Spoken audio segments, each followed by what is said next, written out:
Halo, assalamualaikum warahmatullahi wabarakatuh. Kita bertemu lagi di materi pembelajaran fisika, yaitu Ibu akan bahas materi selanjutnya adalah gerak parabola. Oke, kita lanjut. Apa sih sebenarnya gerak parabola itu? Mari kalian saksikan ya. Ini ada sebuah video yang sebuah meriam dilemparkan ke atas secara vertikal. Lalu kita buat sudut nih si meriamnya, maka dia akan membentuk suatu gerak lengkung, ya kan? Kalau misalnya kita gerakan lagi membentuk sudut yang lebih kecil, maka akan membentuk juga gerak yang lengkung dengan jarak yang lebih jauh, dan seterusnya. Nah, jadi sebenarnya apa sih yang disebut dengan gerak parabola? Kalau kalian lihat dari video tersebut, maka gerak parabola yaitu gerak yang lintasannya melengkung atau berbentuk parabola. Dan juga gerak parabola merupakan gerak gabungan antara gerak gabungan GLBB pada sumbu X dan sumbu Y. Maka karena mereka bergabung gerak sumbu X dan sumbu Y, maka dia membentuk gerak suatu lengkungan atau berbentuk parabola. Itu adalah gerak parabola. Contoh gerak parabola yang pertama, misalkan ada pemain bola menendangkan bola ke gawang, maka bolanya itu akan membentuk gerak parabola atau gerak melengkung. Ada juga yang basket dilemparkan ke sebuah ring, ada juga motor yang loncat ya dari tebing satu ke tebing lainnya. Ada juga ketika pesawat dia melepaskan bom ke tanah ketika terbang di udara. Dan masih banyak lainnya ya. Itu adalah beberapa contoh aplikasi gerak parabola yang ada di kehidupan kalian. Nah, komponen gerak parabola kalau kita lihat nih, ketika bola ditembakkan, ya kan, kalian perhatikan bola ditembakkan, dia akan sampai titik tinggi, dia akan jatuh kembali ke tanah, ya. Dia akan bentuk sebuah gerak lengkung. Nah, komponennya apa aja? Kalau kita perhatikan, lihat. Yang pertama di sini ada yang namanya V0Y atau kecepatan awal pada sumbu Y karena geraknya terhadap gerak vertikal. Ada juga V0X adalah kecepatan awal pada sumbu X. Nah, ini adalah kecepatannya kan ketika ditembakkan. Di titik sini ada juga Vx, kecepatan pada titik X. Yang ini kecepatan pada sumbu Y. Di sini ada titik Hmax atau ketinggian maksimum. Maka di ketinggian maksimum bola itu kan akan jatuh kembali ya. Nah, di titik maksimum maka kecepatan pada sumbu Y-nya itu sama dengan 0. Dia hanya memiliki kecepatan pada sumbu X. Lalu dia mulai turun, di sini dia ada kecepatan pada sumbu X dan juga ada kecepatan pada sumbu Y. Turun lagi sampai ke tanah dan ini disebut dengan Rmax atau jarak jangkauan terjauh bola ketika dari awal ditembakkan sampai ke balik ke tanah. Nah, ini ada komponennya. Ada komponen kecepatan arah vertikal atau sumbu Y, ada yang arah horizontal sumbu X. Ada kecepatan awalnya V0Y, kecepatan awal pada sumbu Y. V0 sin alfa. Ada V0X, kecepatan awal pada sumbu X, V0 cos alfa, di mana alfanya itu adalah nih sudut di antara sudut elevasinya atau sudut awal dia di antara si kecepatan awal dia ditembakkan ke tanah, itu ada sudut elevasinya. Ada kecepatan pada sumbu Y, ada juga kecepatan pada sumbu X. Lalu ada juga komponen posisinya ada jarak dan ketinggian. Jarak itu kan sumbu Y. Y-nya itu adalah misalkan kita titiknya di sini. Nah, maka jaraknya pada ketinggiannya pada sumbu Y V0T kali sin alfa min setengah GT kuadrat, atau jarak pada sumbu X-nya V0T kali cos alfa. Nah, ini ada tinggi maksimum Y max, atau di gambar itu ada yang namanya disebut sama aja kayak Hmax, di mana nilai ketinggian maksimumnya itu V0 kuadrat sin kuadrat alfa per 2G dan X max, atau di gambar kita sebutnya R max sama aja, yaitu V0 kuadrat sin 2 alfa per G. Itu adalah untuk titik tertinggi dan jarak terjauh. Ada juga komponen waktu nih, T Hmax. T Hmax berarti yaitu kecepatan untuk mencapai titik tertinggi ya. Kecepatan untuk mencapai titik tertinggi nih, itu untuk mencapai Hmax. Jadi kalau misalkan rumusnya untuk mencapai Rmax tinggal dikali 2 dari TH max. Jadi tinggal 2 V0 sin alfa per G. Lanjut soalnya, contoh soal. Seorang pemain sepak bola menendang bola dengan sudut elevasi 60 derajat. Jika bola bergerak dengan kecepatan awal 30 meter per sekon, maka berapakah jarak pemain yang menerima umpan kiper tersebut dan berapakah tinggi maksimum yang dicapai bola? Kita jawab nih, ada contekan caranya. Pertama, berarti kita tulis diketahui apa? Maka diketahui kecepatan sudut elevasi, berarti alfanya yaitu 60 derajat dengan kecepatan awal, berarti V0 nya itu 30 meter per sekon. Berapakah jarak pemain yang menerima umpan kiper tersebut? Berarti jarak itu kan dari ini, berarti kita sebut, ditanya yang pertama adalah X max-nya berapa sih? Yang kedua, berapakah tinggi maksimum? Berarti Y max berapa? Jawab. Maka untuk yang A, X max rumusnya V0 kuadrat sin 2 alfa per G.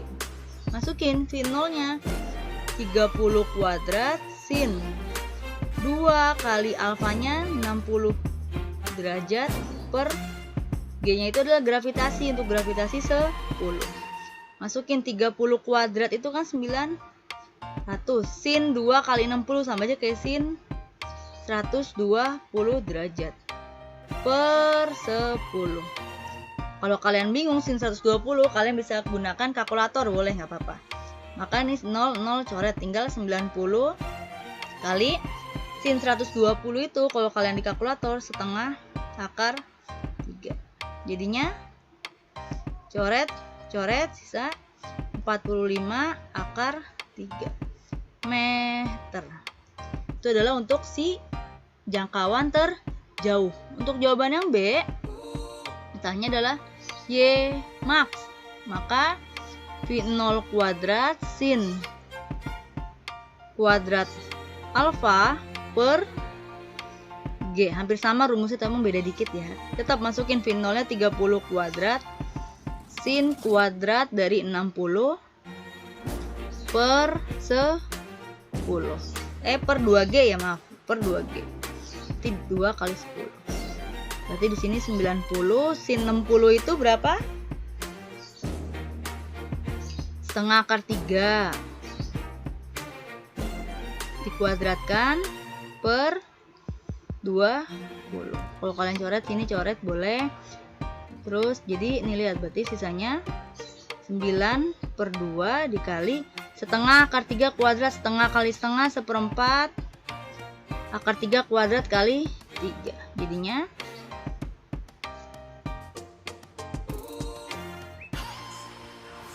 ini 900 ya, maaf saya salah.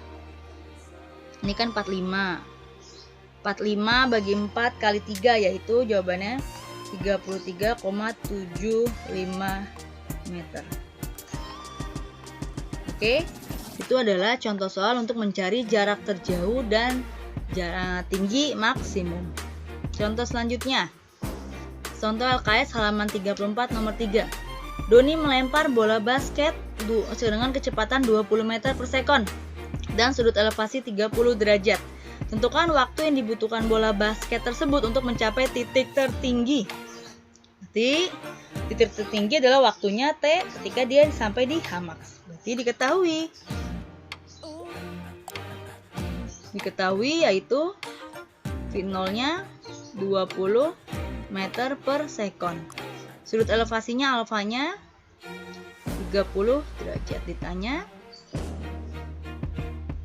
TH max-nya berapa? Maka tinggal dimasukin, jawab.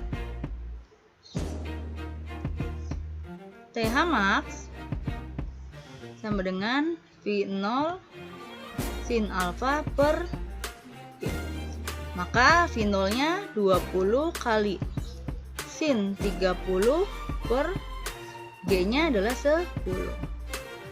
Maka 20 sin 30 itu setengah per 10. Coret, coret, sisa 2 bagi 2, sisanya 1 sekon. Maka ternyata waktu yang dibutuhkan bola untuk mencapai titik tertinggi adalah 1 sekon. Oke? Paham? Selanjutnya, ada peluru ditembakkan condong ke atas dengan kecepatan 1,4 kali 10 pangkat 3 meter per sekon dan mengenai sasaran yang jaraknya 2 kali 10 pangkat 5 meter. Bila percepatan gravitasi 9,8 meter per sekon kuadrat, maka tentukan sudut elevasinya. Nah, satu soal deh ini contoh, satu soal buat kalian ya. Kalian kerjakan di buku tulis, ditulis soalnya, lalu difotokan ke Google Classroom seperti biasa, oke? Oke, lihat ya. Ini ada ininya. Nah, yang terakhir contoh soalnya. Sebuah pesawat terbang bergerak mendatar dengan kecepatan 100 meter per sekon, melepaskan bom dari ketinggian 500 meter. Jika bom dijatuhkan di tanah dan G-nya 10 meter per sekon kuadrat, berapa sih jarak titik terjauh terhadap sumbu X bom itu jatuh? Maka ilustrasinya seperti ini.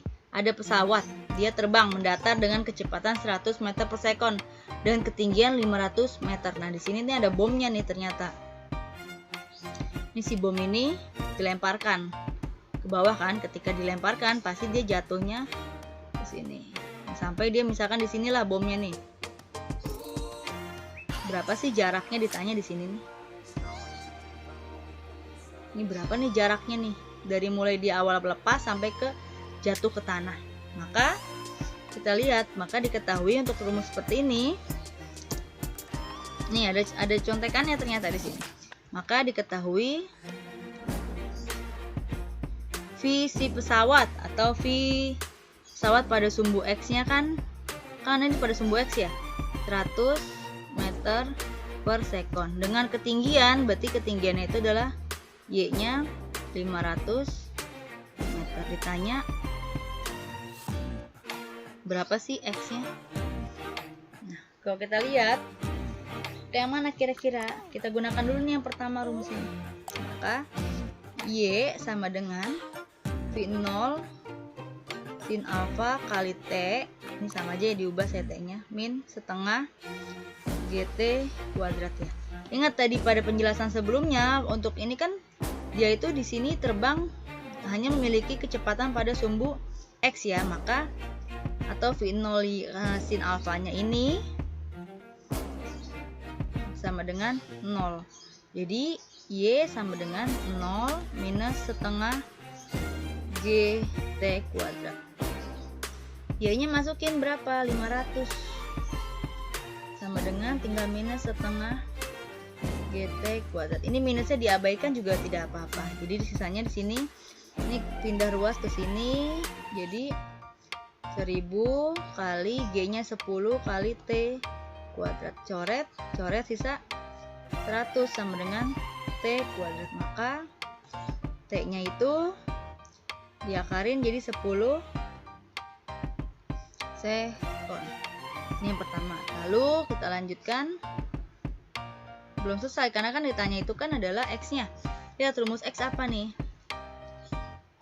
X sama dengan V0 kali cos alfa kali T. Nah, di sini V0 cos alfa itu kan sama aja kayak V pada sumbu X ya. V pada sumbu X-nya berapa nih? 100. Maka di sini tinggal tulis 100 kali T-nya 10. Maka di sini 1000 meter. Oke, paham?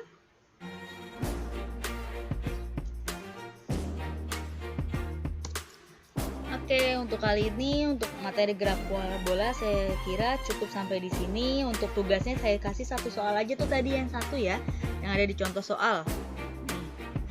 Ini untuk tugas kalian, contoh soal LKS nomor halaman 34 nomor 4. Kalian kerjakan di buku tulis, kalian tulis soalnya, kalian foto dan kirimkan ke Google Classroom.